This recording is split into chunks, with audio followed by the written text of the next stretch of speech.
И напоследок, скованные одной сетью, в Грозном открылись курсы для молодых блогеров. Сегодня прошла презентация нового проекта. Стать его участником может каждый желающий. Подробнее Лариса Тутакова.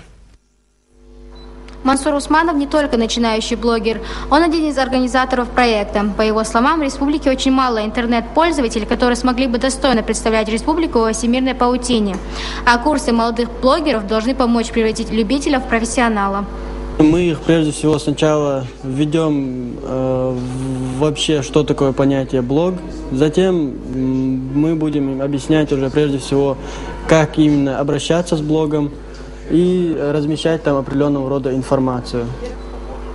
На презентацию проекта пришел и самый опытный чеченский блогер Тимур Алиев. Приводя различные примеры из жизни интернет-сообществ, он рассказал ребятам, как нужно вести онлайн-дневник в социальных сетях, чтобы правильно представить себя и республику в целом. Мы сегодня даем человеку знания предмета, то есть мы даем возможность ему уметь пользоваться инструментом. Как он будет им пользоваться, понятное дело, зависит от него самого.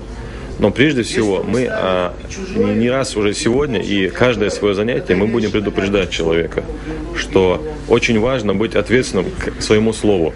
То есть очень важно относиться с большим уважением к тому, что ты сам говоришь.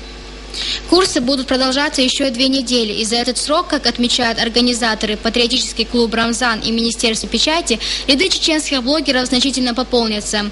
Лариса Тутакова, Магомед Бачаев, Аслан Ахматов, Вести Чеченская Республика.